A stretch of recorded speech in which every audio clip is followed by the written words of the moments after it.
Hey, what is going on everybody, and welcome to Fantasia. For today, we're going to be jumping into another session of Epic 7L today. Got another balance adjustment preview for you guys. That's right, we're going to be jumping in and taking a look at 7 heroes and 2 artifacts. These changes are scheduled to take effect on May the 9th, which is a couple weeks away, which is pretty good.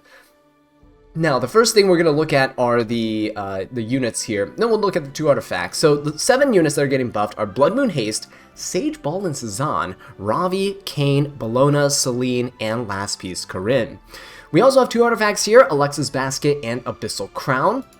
And so all these units are actually pretty decent in like their own right. You know, we have some PvE units like Kane and Bellona, but you also have units like Celine, Sage, Baal. They do see use.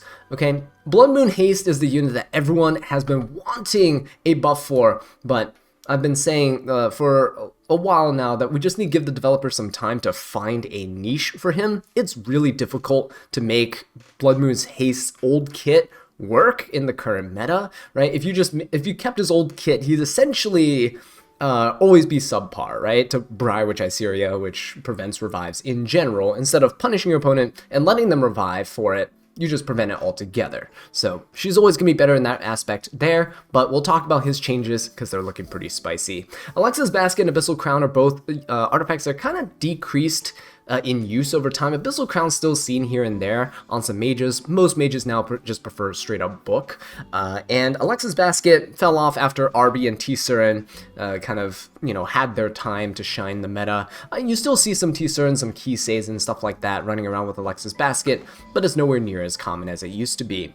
So without any further ado, let's go ahead and jump into this. Now, all the opinions I'm going to give here are based on my experiences in RTA, and I'm just going to give you some insight and analysis into my thoughts about how this might change the upcoming season, the upcoming meta there. Okay, so starting off with Blood Moon Haste, his S1, we're going to look at his Awaken skill. So this is his S1 here. He will attack and he dispels a buff. And he deals damage proportional to his max health, right? That stays the same, that's normal. They're just adding an extra effect here. Whenever he successfully dispels a buff off the opponent, he activates Bloody Retribution as an extra attack, and it's an attack that actually heals all of your allies, which is huge, right? Blood Moon Haste really didn't do all that much before. He kind of just dealt some damage with his S3 and kind of nuked, and used his S1 as a utility skill, but he never really did anything until an opponent revived, in which case, then his passive kicked in. But Bloody Retribution not only heals, but it also still deals damage proportional to his max health. You could build him as a damage dealer. The damage dealt is reduced here for the S1. It makes sense because he has a whole extra attack that he's doing, which will probably increase his overall damage output in the end. Now, here's his passive. Look how much it's changed. So his old passive was Grudge, right? And whenever the opponent was revived, he granted everybody a barrier, a very thick barrier, by the way, and immunity for a turn, and it resets the cooldown of his S3. Now he is completely reworked, okay? So whenever he attacks, he penetrates the target's defense, and he cannot trigger a critical hit. When an ally dies, he grants a barrier and immunity to everyone else on your team for 2 turns, and he grants Blood Aura to the caster for 2 turns. Now, this can only be activated once every 4 turns, which is fine, because, you don't want this to keep replenishing every time one of your allies dies, right? But when your first ally falls, okay, you're probably going to get a really nice chunky barrier, just like before, and you get immunity, which is great. Now, one thing to note is that this actually doesn't cleanse, however, still okay, right? Still a pretty strong buff to have. So instead of punishing your opponent, he actually just benefits your team, which is a bit better because Blood Moon's Haste problem is that it's very reactive. You really need to react to your opponent like kind of dying, right, and then reviving before you get any of your effects. So if you're fighting against a Ruel, May Chloe, old examples by the way, but more modern I guess would be like Spirit Eye Celine and Destina. If you're fighting against those units, they could just not touch the revive button and he's useless, right? It's not like a forced revive like Arby was, which is what his intended purpose was back in the day to counter. But Blood Aura here, he gives himself effectiveness and speed by 30%. That's actually huge. The effectiveness, I feel like, could probably be a little bit higher. You could build him with some effectiveness. It's obviously meant to synergize with his S1 to be able to strip some buffs. but the speed is huge, right? You can definitely build a Blood Moon Haste more of on a bruiser side. Again, you don't need crits because he can't trigger a critical hit when he attacks, and he penetrates the target's defense, which is huge, right? He is going to be a massive, massive damage dealer here. Yeah, and it's going to be crazy. So let's take a look here then at his S3. So Moon Slash. Basically, he'll dispel all buffs from the enemy that he's attacking before attacking. And that's actually really good because if they have things like skill null, things like invincibility, you get rid of those before you hit them. And whenever the enemy is defeated, okay, you revive all your dead allies before granting immortality for 1 turn. So think about Spirit Eye Celine, right? But it activates, instead of her popping an S3, you kill somebody and then you revive everybody. It's kind of nuts. He went from being the anti-revive to being the revive, right? And not only that, but his damage is going to be nuts because when he has his Blood Aura effect, by the way, you get it up here, when he gets his Blood Aura when somebody dies, right? He gets Blood Aura for 2 turns. If you have Blood Aura and US3, you're going to increase the damage dealt by 100%. You're doubling the amount of damage, okay? Not only that, remember, you penetrate the target's defense, and you don't need to build crit. So he is going to be hitting for a ton. We're still going to see some of the damage modifiers and stuff. It does say damage dealt is increased here. His cooldown is 4 turns, so it got decreased actually from 5. That's because you can't reset the S3 anymore like you could before. But yeah, this is going to be insane. Blood Moon Haste looks fantastic. Really excited for this update, and I hope to see him back in the meta. I hope people are happy with this as well, because I feel like they put a lot of thought into this one. He is pretty unique skill set here, and yeah, good skill sets and more balanced approaches to characters definitely takes time, so we gotta be mindful of that. I know people really want to see Blood Moon Haste, but the disappointment from previous balance patches, I do want to say, right, give the developers some time. You can see they're finally starting to get back on their feet with everything. We're getting actual events, we're getting a collab, we're having all this stuff going on in the background. Summer's coming up as well. You have the Epic 7 World Championships coming up, you have the anniversary coming up, so it's going to be pretty nice, right? We're gonna have a lot of events hopefully on the horizon, but yeah, and I think they did a really good job with Blood Moon Haste. So moving on, I know we already dedicated a ton of time to Blood Moon Haste, but we'll go through the rest a bit quicker because they're not as huge, right? For example, Sage Baal basically loses a 15% check, which is great. You guys know I love using Sage Baal on the channel. We play Tank Deck, we play Standard, we play Anti-Cleave, so when people try to cleave us, we use Sage Baal. Now, if you didn't know, Sage Baal only has an 85% chance to sleep the opponents for a turn. They're getting rid of that, finally. And now he just has 100% chances to spell and put them to sleep. So that's good, right? No other change besides that. They're just making it more consistent. Now there's only one 15% check here. Well, actually, sorry, I shouldn't say that. There's still 2. If they have immunity, you still need to dispel immunity and then put them to sleep. But at least 1 less 15% check, which is fantastic. All right, so hopefully he feels a lot better to use, but you bet we're going to be using him more as anti-cleave. Now he's more consistent here. Next up, this is the one I'm the most excited about, guys. Ravi getting a buff. So she's losing basically all of this effectiveness, attack stacking thing. She's losing all the stunning capabilities that she has here, and at least with the S1. And she's losing like the penetration on defense for her S3, okay? So, massive change.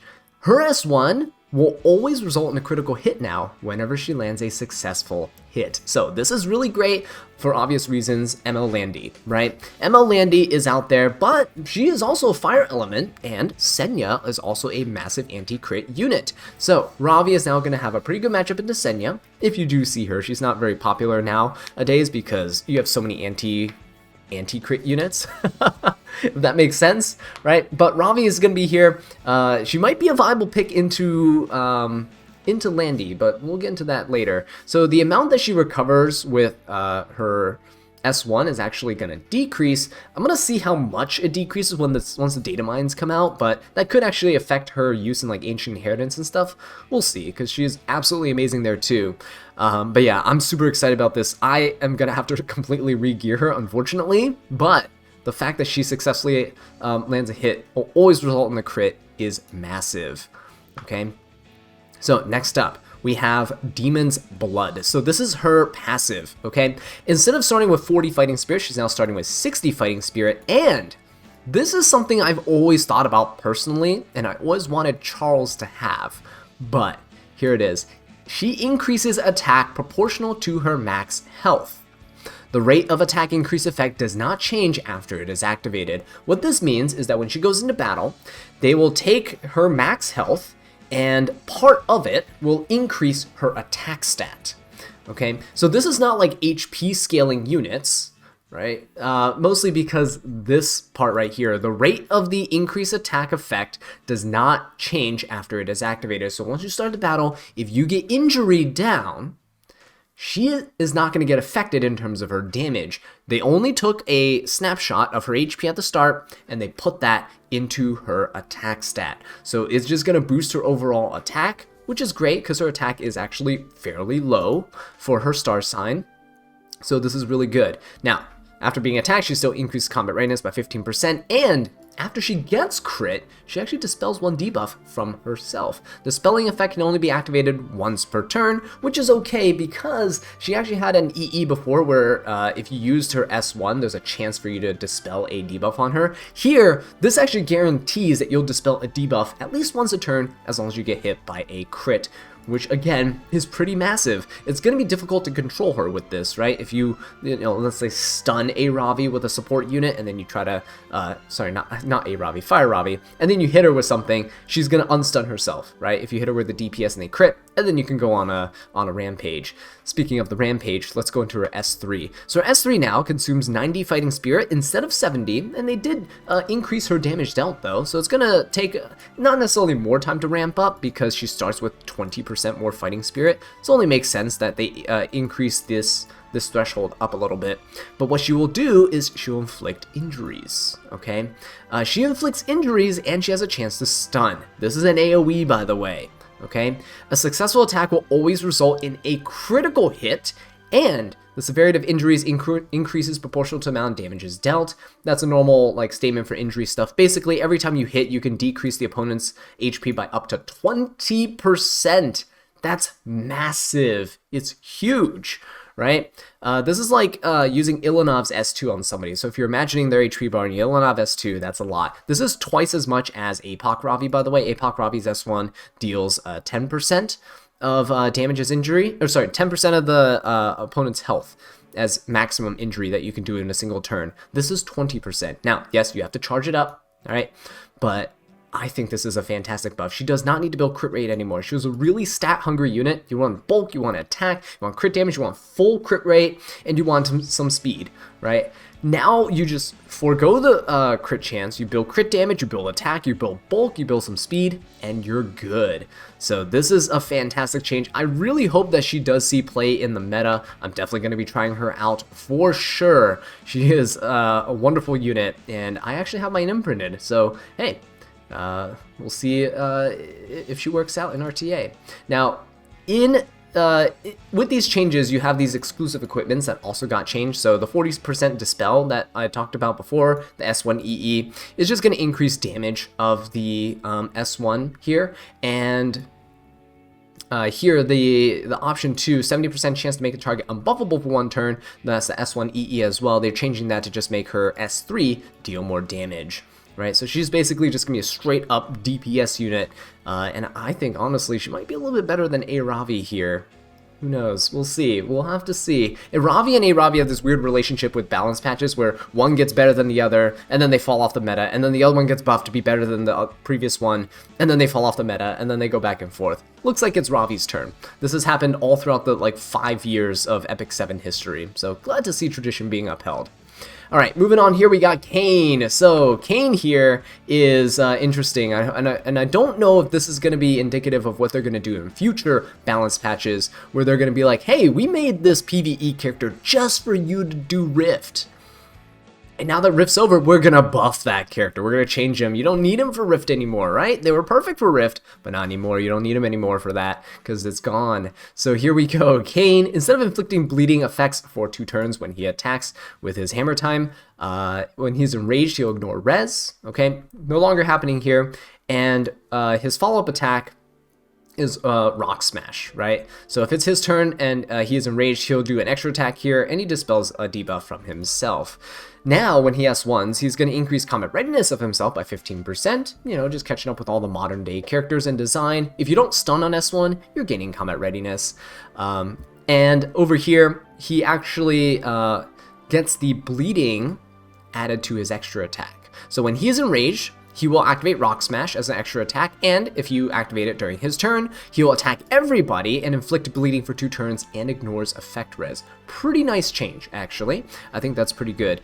His Rock Smash damage is reduced, probably to compensate for the fact that you're guaranteeing 2 bleeds on the opponent. But yeah, I wonder if they're going to come up with some bleeding support in the near future. That might be why they're making this change. Just saying, just predicting. All right. And moving on, it says instead of gaining Fighting Spirit at the start of the first battle, now he is instead of making it so that when an ally attacks, if the opponent has bleed, you just, after the ally attacks, if the target has a debuff, any debuff, he gains 10 Fighting Spirit. So he's still going to be using Fighting Spirit, he's just not gaining that 50 Fighting Spirit at the start of the battle, right? Again, probably for, you know, Rift purposes, he had that 50% to make everyone's life easier, but now doesn't need it anymore, right? So there you go. Okay, moving on here. Yeah, so Kane's change, I don't know if they were trying to make him a PvP unit or if they're trying to make him better for some PvE modes. If you have an idea of what PvE modes he might be used in, let me know in the comments, but I can't really think of anything right now because I'm not huge into PvE in this game. All right, moving on though, we got Bellona. Now, Bellona's a PvE unit, but I do use her. So I use her in Nightmare Labyrinth. This is actually great. So Windbreak Fan is her S1. She actually deals damage proportional to the enemy's max health. So she has a built-in like Daydream Joker in her S1. And when she has 5 more focus, she consumes all focus, activates her S3. So now you can use 20 souls to defense break, which is great. She used to have 10 soul burns to get extra damage on her S3, which no one ever really used. You definitely like this soul burn here. It can make her a fantastic damage dealer for Nightmare Raid. You just burst down the bosses super easily with this, and taking extra turns, right, not only deals damage a second time around, but you're charging up your focus, which you can use to use your extra attack. Now, her S2 also has damage dealt that's increased, so she no longer has this damage dealt increases with more enemies. She just has a general damage dealt increase, no more condition attached to it. She does give herself immunity for 1 turn, right? But that is the same as what it was before, just a change to keep her more consistent. And her S3 here, now, instead of actually getting an 80% chance defense break for 2 turns, this is an AoE hit, by the way, it's really good. Now it's a 100% chance, which is nice. And you actually increase damage dealt whenever it is triggered by Windbreak Fan. So if you're using S1, and this is why they want you to soul burn it, if you take extra turns and you activate this as an extra attack, then this AoE hit will actually deal more damage, and not only does it deal more damage if it's triggered by that, but its base damage is also increased as well. So hopefully we'll see her be utilized more in PvE content. She's pretty good with these changes, obviously meant for manualing, right? Hinting at manualing, but I think Smallgate knows from all their data that people use Bellona and Nightmare Raid quite a bit. So very happy to see it. She loses that EE, by the way, that makes that defense break chance 100%, because pretty much like 99% of people use it, and now they're just making it so you decrease the cooldown of your S2 by a turn, which is also not bad. Alright, next up is Celine. Minor changes, it looks like on paper, but huge implications, okay? Here's the thing. Whenever she attacks now with an S1, okay, instead of getting more damage whenever you crit, you will now grant stealth to yourself for a turn, and they just increase damage dealt, like, period. So you don't really lose anything from this previous effect, I think. We're gonna have to see the data mine numbers, but assuming that the S1 stays the same, even if it's a little bit weaker, it doesn't really matter. The fact that you can grant stealth for a turn is huge, right? And the other thing is, speaking of stealth, her passive, you start the battle with 2 turns of stealth. So you can now buff stack Celine, you can have immunity on her, stealth, you can put a barrier on her, you can put anti-crit with Landy, barrier can be from protection set, and units like that, right? That may start Bastion of Perlucia also gives a barrier to the backline unit. That actually gives you immunity as well, so hey, 2 for 1 there. So you can buff stack Celine quite a bit at the start of the match, and basically make it so it's really difficult for your opponent to strip her buffs, especially because they can't hit her, and they're going to need an AoE opener that actually attacks to try to strip. Right, if you use a non-attack skill, obviously Celine will just destroy your units. Here's the other thing, when you do use a non-attack skill, and your Celine pops off, or your opponent does something like see Lilius S3, you get 10 souls. You get 10 full souls, okay? And you get, instead of 20 combat readiness, 20% combat readiness, you get 30%. So you get to cut, you get 10 souls, and her S3, you're going to have some more damage. So one, the blink gets more damage, right? Your S3 now, consistent soul burn, right? Consistent soul burn. Soul burn that S3 with that 10 souls and just smack somebody down.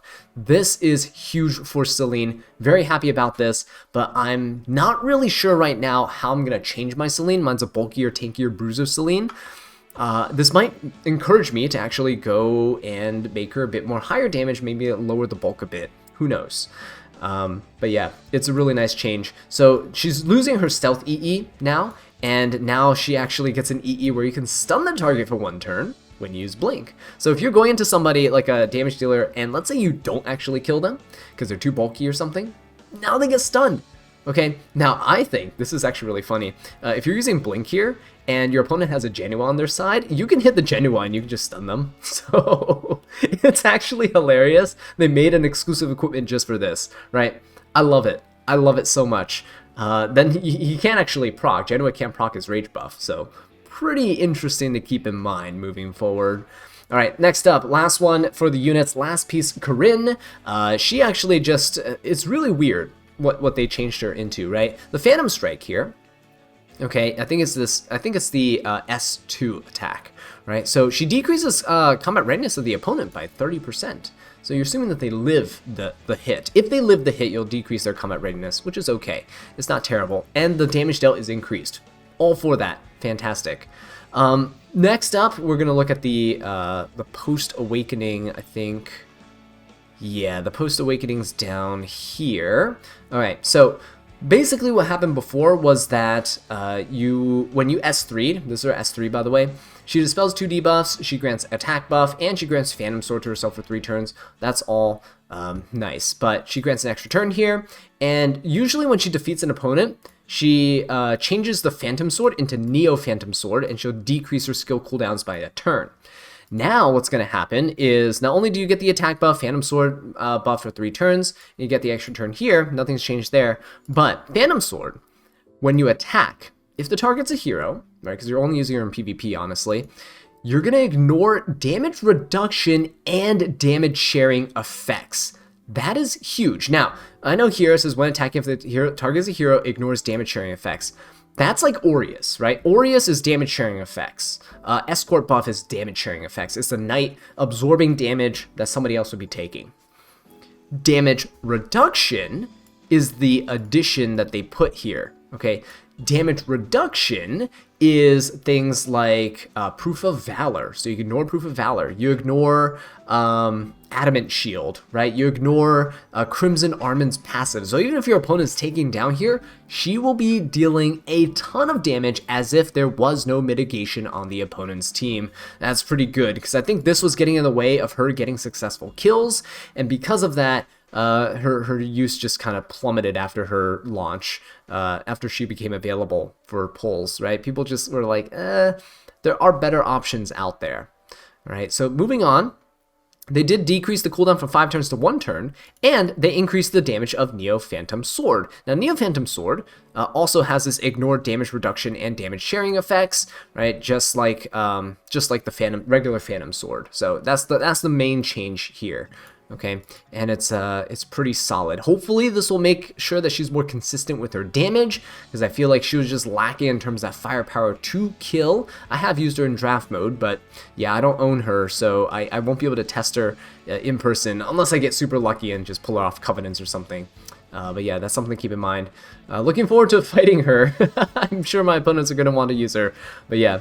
It's pretty cool. Moving on, last two things, we got some artifacts. 5-star artifacts here. Alexa's Basket is just getting a slight buff. Instead of a 20 to 40% chance to get your Gab and crit chance buff, which is useless by the way, nobody built 50% chance crit rate on their DPS hoping that Alexa's Basket procs the wrong debuff so that you actually get full value out of it. Instead, they're giving you a 35 to 70% chance to increase attack for a turn. Right, that's just regular attack. And they didn't do away with the greater attack buff. There's still a 20 to 40% chance to get the greater attack buff for a turn as well. So they're basically replacing the crit chance stuff with basically like a 2 and 3 chance to get an attack buff for a turn, right? That's not bad, not too shabby. I think this is pretty good overall as a change. It's more consistent with just increasing your damage output, but now you have potential to burst as well if you get lucky. So it is a bit of a gamble with the artifact, but it makes it so that it's more in line with the more modern thief artifacts that we're seeing. Things that just increase your damage dealt just straight up, right? So no like conditions or RNG applied. There's a bit of RNG here, but looking pretty good, right? Next up, we have Abyssal Crown. Same thing, just increasing a chance, instead of 12 to 24% chance, 24 being plus 30, now you have a 15 to 30% chance to stun. That's massive. 30% chance, almost a 1 in 3 chance for you to stun your opponent. That is pretty good, especially scary on AoE units. So we'll see what happens. I don't know if they're doing this as like, oh, people are using Ainz with Abyssal Crown, so we're going to do this. But I think it'll benefit units like Solitary and stuff too if you're not using Fairy Tail for a Nightmare.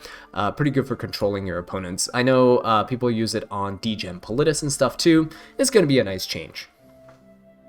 Alright, so yeah, that is pretty much going to be it, but before that, before we go, I do want to let you guys know that the next 2 balance patches scheduled for July and September will have their dates slightly adjusted due to the upcoming E7 World Championships, so if the next buff gets delayed or anything, don't raise your pitchforks and your torches, and let's be more civilized, yeah? So with that being said though, guys, thank you so much for watching. Let me know what you guys think of the comment, let me know what you guys think about these balance adjustments in the comment section down below, and I'll catch you all next time. Take care.